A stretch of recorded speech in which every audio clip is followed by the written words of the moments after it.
بسم الله الرحمن الرحيم الحمد لله رب العالمين وصلى الله على سيدنا محمد النبي الأمين وعلى آله وصحبه والتابعين وبعد أيها الملأ الكريم Assalamu alaikum wa rahmatullahi wa barakatuh. J'ai l'honneur aujourd'hui de recevoir dans cet espace de Manarat ou Madarat un frère et un ami qui s'appelle Cheikh, que nous appelons Cheikh Ibrahim Ba, qui est de Guinée-Conakry. Je sais que Cheikh Ibrahim, Jami' lil Qira'at, donc je ne sais pas si on peut traduire cela par lectionnaire. C'est un mot qui existe chez les chrétiens dans la liturgie, c'est celui qui lit les textes sacrés. Et le Qurra, vous avez cette aptitude à bien lire, à bien retransmettre phonétiquement le texte, la parole de Dieu subhanahu wa ta'ala. Vous avez même été jury dans le grand concours international du Coran ici en Algérie, et nous connaissons donc Cheikh Ibrahim en tant que spécialiste du Coran. Nous savons, je sais, que vous êtes le représentant de la Guinée-Conakry au sein de la Ligue des oulémas, imams et prêcheurs des pays du Sahel, mais pour le téléspectateur algérien et surtout dans cet espace de TV Coran, qui est Cheikh Ibrahim Ba?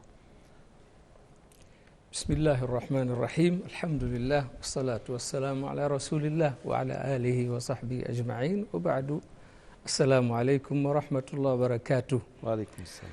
Je suis très heureux d'être reçu par vous et c'est une occasion pour moi, comme vous venez de le dire, de remercier le ministère des Affaires religieuses de la République d'Algérie, la République sœur d'Algérie, qui m'a honoré l'année dernière pour être un membre du jury du grand concours international d'Algérie.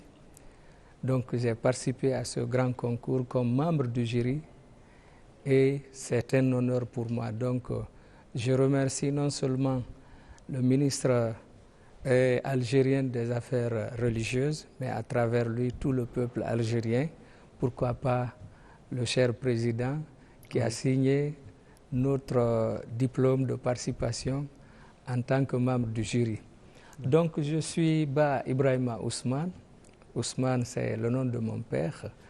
Je suis juriste de formation de l'université Gamal Abdel Nasser de Conakry et spécialiste, bien sûr, si vous pouvez me donner le mot, des lectures du Saint-Coran, Al-Qira'at, Al-Ashr al-Sughra wa Al-Kubra. Donc, vous avez été aussi sollicité en tant que jury dans d'autres pays, tels que, je pense, l'Égypte. Oui, bien sûr, j'ai participé à certains concours internationaux, non seulement en tant que candidat, j'ai participé en Arabie Saoudite et à beaucoup d'autres pays, mais aussi en tant que membre du jury, alhamdulillah. C'est une grâce d'Allah subhanahu wa ta'ala. On s'efforce dans ce sens. Actuellement, je suis le secrétaire général adjoint aux affaires religieuses. Si vous voulez dire, le vice-ministre chargé des affaires religieuses en République de Guinée. Nous avons un secrétariat général qui a un rang de ministère. Donc, il y a un secrétaire général qui est le ministre. Il y a un secrétaire général adjoint qui est son adjoint. Voilà. Le vice-ministre, en quelque sorte. Très bien. Alors, l'islam en Guinée-Conakry, quelle est sa position? Quelle est sa situation? Est-il majoritaire ou pas? Nous savons que nous avons affaire à des pays qui sont multiconfessionnels. Donc, qu'en est-il pour la Guinée-Conakry? Au fait, la République de Guinée a une population d'une forte majorité musulmane. Selon les statistiques, on est à plus de 90% de musulmans. Si vous regardez un peu notre histoire, vous trouverez qu'en République de Guinée, il y a eu des royaumes purement qui étaient islamisés. Des royaumes théocratiques, comme ils le disent eux, oui. Mais nous savons que c'était une population fortement ancrée dans la tradition musulmane. Comme un système de khilafa. Voilà, un système de khilafa.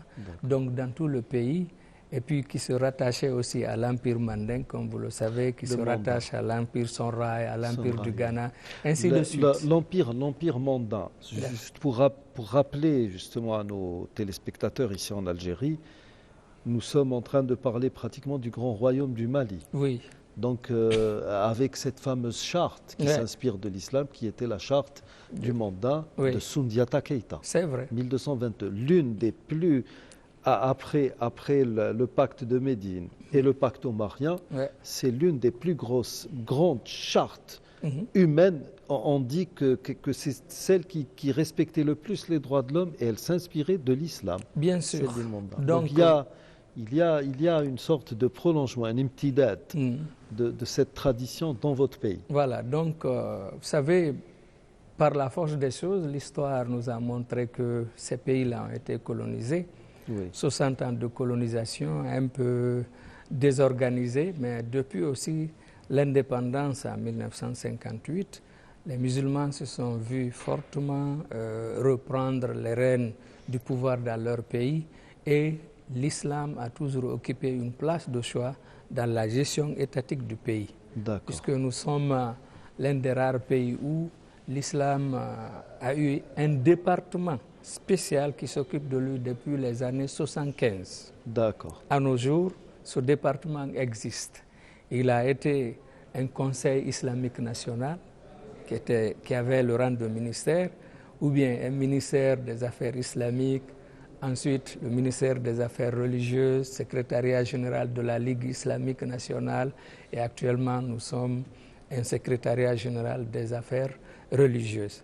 Ça, c'est compte tenu des changements, des mutations, puisque les autres confessions aussi sont tenues en compte par l'État. Donc, ce ministère actuellement s'occupe aussi de la confession chrétienne. Nous avons une direction nationale des affaires chrétiennes avec lesquelles nous partageons le même département. Et puis, quand il y a des questions nationales sur lesquelles nous devons tous donner nos points de vue, on se donne la main pour essayer de gérer et de sensibiliser la population dans l'ancrage de ce qu'on appelle la consolidation de la paix et de la quiétude sociale. Très bien.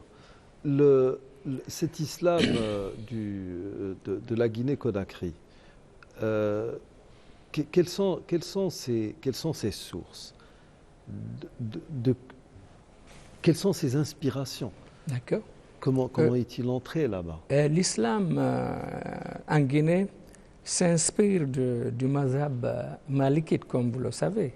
L'Afrique de l'Ouest, généralement, est sous le mazhab malikite. Donc, c'est un islam pur qui s'inspire du Coran et de la tradition du prophète Mohammed sallallahu alayhi wa sallam, tout en essayant de ressortir al-wasatiyya, le juste milieu qui est toujours enseigné par l'islam. Un islam qui non seulement réconcilie entre les sources, mais aussi qui tient compte de la réalité vécue pour essayer de se trouver un chemin de choix et être au centre des préoccupations de nos populations. Absolument. Nous sommes actuellement dans la grande rencontre d'Alger dédiée à Cheikh Abdelkarim El-Meghili, et vous avez vu, comme nous l'avons vu tous, quelle a été l'influence, la grande influence de cet homme vertueux dans bon nombre de pays d'Afrique, notamment le Niger, le Nigeria et le Mali et j'en passe. La Guinée-Conakry a-t-elle été ou s'est-elle trouvée un jour sous l'influence ou bien de certains de ces grands noms de la théologie de la région ou de la sous-région? Bon, vous savez, comme vous venez de le dire, Cheikh Mohamed Abdelkarim Al-Meghili, il n'était pas bien connu.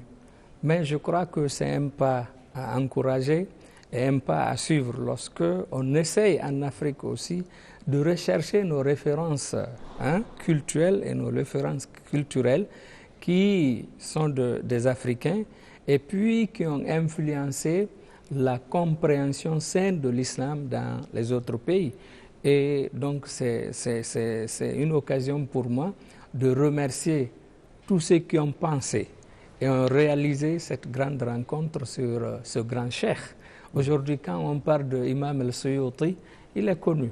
Mais quand on parle de Imam al-Maghili, il n'était pas connu. Oui. Bien qu'il ait eu l'influence... Que les deux hommes se soient connus et se soient entretenus. Voilà, ils ont vécu ensemble. Oui. Voilà, l'autre est décédé en 909 de l'Hégire, l'autre en 911 de l'Hégire, à l'imam Suyuti. Oui. Donc, vous savez, directement, on va faire ces recherches, mais qui connaît un peu la relation de l'islam qui est pratiquée en Guinée avec l'empire Sokoto et les influences de Ousmane Danfodio du Nigeria dans la sous-région ouest-africaine, va se rendre compte que Maghili il en est pour autre chose. Oui. Donc, c'est pourquoi c'est une recherche que nous allons chercher à initier.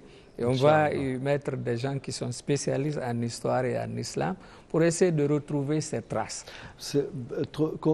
Bien sûr, quand on parle de cette quête, de ce travail, ce n'est pas forcément pour rechercher ou pour connaître, pour savoir ce que ce grand homme a fait ou d'autres grands hommes africains ont fait.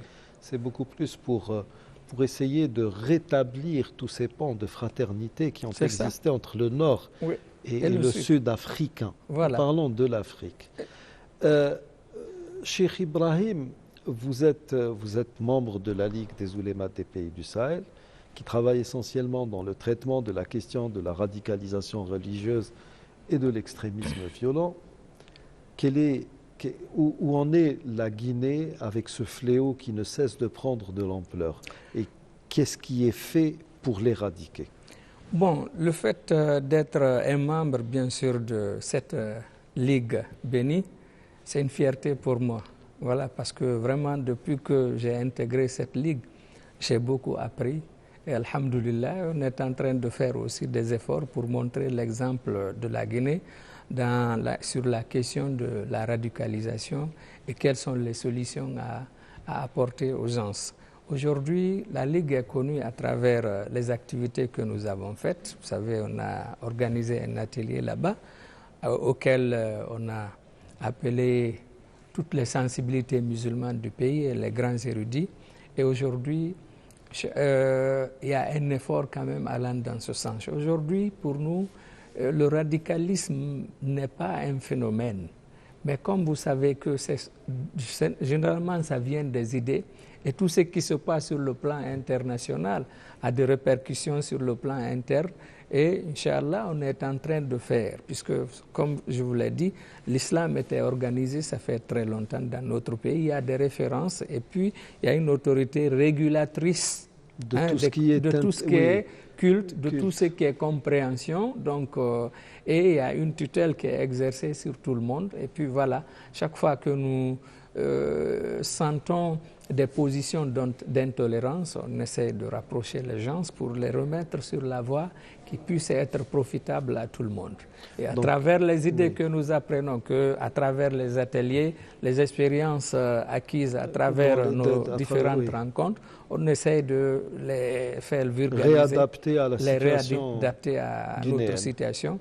Et Dieu merci, tout se passe à merveille. Alhamdulillah, puisse Allah faire en sorte que cette bonne ambiance continue. Normalement, je ne sais pas, pour avoir visité ce pays, je n'ai pas remarqué de tension entre musulmans et non-musulmans. Les choses se passent normalement très très bien. Alhamdulillah. Et puisse Allah subhanahu wa ta'ala vous aider, vous assister dans vos tâches, dans votre tâche surtout, vous qui êtes quand même dans un poste assez sensible. A'anakumullah wa wafaqakum lima fihi al-khayr lakum wa li baladikum inshallah wa lil muslimina 'amma. Nous arrivons au terme de cet entretien. Nous vous remercions de nous avoir prêté attention et salam alaykum wa rahmatullahi wa barakatuh.